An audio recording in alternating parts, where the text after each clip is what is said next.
Okay, welcome back to the Rovers View. We're going to talk about that game at Sheffield Wednesday, classic Rovers. We're going to talk about JDT's game management, talk about Leonard, and we'll also talk about Televic as well. And we're going to do all that with our Blackburn fan, Harry. Welcome back, Harry. How are you?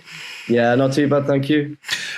You called it last week when we asked you about this game. You said it would be just like Blackburn to go and lose this. And yeah, was it a 3-1 game? Didn't seem like that from Yeah, the highlights. What was your view well, of it it? wasn't quite a winter wonderland. It was more of a nightmare before Christmas, I'd call it. Um, and it was a shame because we've been playing so well last few weeks, especially away from home. All you have, we can make excuses all we like. It's fairly well documented that we've got a bit of an injury crisis right now. If you look at the players on the bench against Sheffield Wednesday, I think only two of them have made sort of regular senior appearances, the oldest of which being 22 years old. So we have got a bit of an injury crisis. But if we're honest, the reason we lost the game is because we didn't set up as well as they did. They kept it compact, limited our creative players from having any space in midfield. You only have to look at the game against Birmingham midweek. Those goals we scored came from our creative players, whether that's Adam Wharton or Andy Moran, having the space to exploit teams. But Sheffield Wednesday really didn't give us any time at all. So whilst the result was disappointing, we can't have too many complaints about it because Rovers didn't really deserve anything from the game, and that's credit to Sheffield Wednesday. Yeah, on the one hand, you could say JDT is doing an unbelievable job given the resources. And I suppose, I mean, honestly, when you heard the bench on Saturday, did you know all them players? Yeah, not, Not too many. But is this in-game management coming into question just a little bit? And the inability to make subs early, we've had that queried on this channel before. Doesn't make subs quick enough. Inability to rotate the squad when it's needed. Is there any criticism that you could level at the manager here, or am I being unfair? well, I think we've got to be fair. I think a stat came out a couple of weeks ago saying how much debt every team has, and Blackburn are right at the top of that list by some way. So he hasn't got the resources to play with. Although I would say I agree with the comments about him not making the right subs. In football, you've got to be proactive rather than reactive, and he makes those subs after the change, after something's already happened. And we needed those subs maybe 5 minutes earlier. Obviously, it's difficult at the minute because we haven't really got the resources on the bench. But yeah, I don't want to give him too much criticism because he's done an excellent job for us. But if there was one thing I would say that he could do with improving, it's that sort of making the subs at the right time. Okay, let's talk about Harry Leonard then a bit. Obviously, great for him against Birmingham to get one. What do you make of his season so far, and should he now be getting a regular starting place?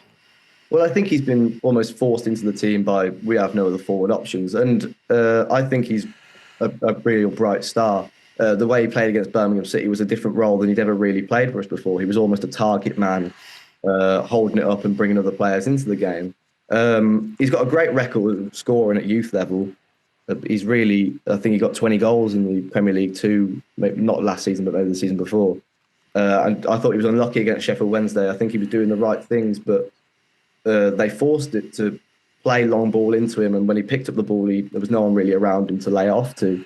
I think there's real potential there. Maybe if we had some players back, send him out on loan for 6 months, get him some regular first team football. But he's definitely an option worth having. I think he's a good player. Mm-hmm. Would you have said at the start of the season that you'd take on all the three newly promoted teams and lose to all three of them? It wouldn't surprise me at all, to be honest. No one really expected Ipswich to do as well as they have done, but that's the way it is.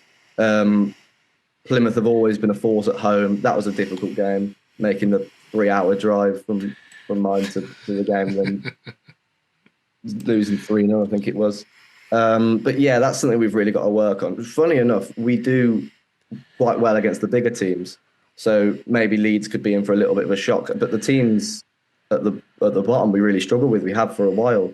And I don't really know what the answer is to that, I'm afraid. But I think maybe a little bit of overconfidence. We go into those games sort of expecting to walk all over them, and they set up ready to defend against us, and we can't break that down.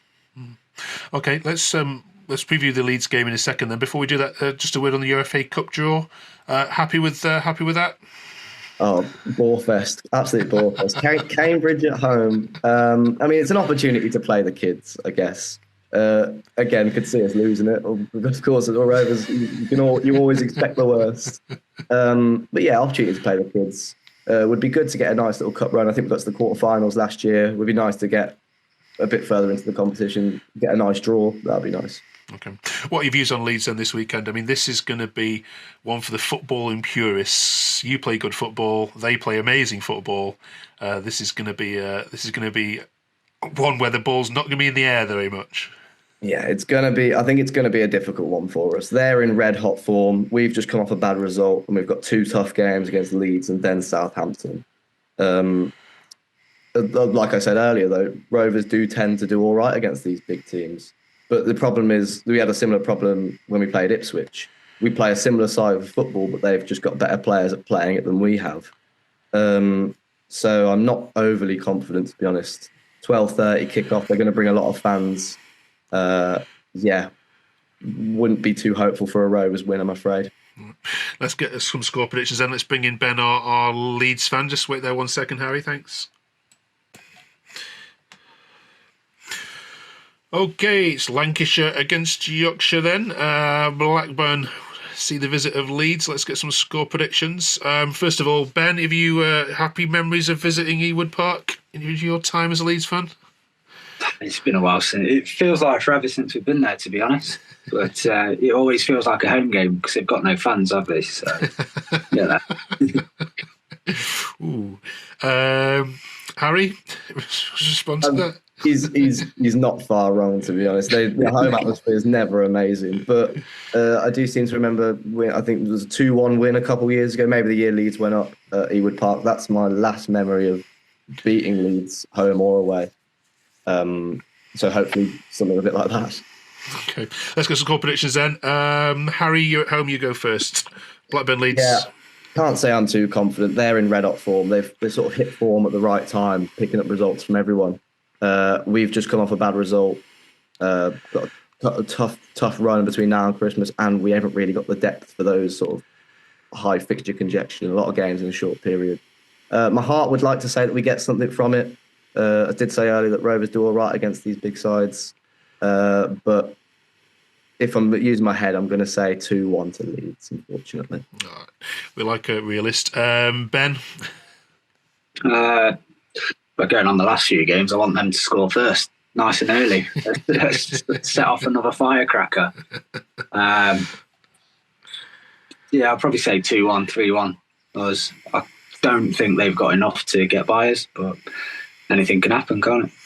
Yeah, and you're chasing them top two down, aren't you, as well? All right, nice one, fellas. Enjoy the game. Behave yourselves on those terraces. I'm sure you will. Nice one. All right, nice one. See you next week, fellas. Thank you. Thank you. Yes.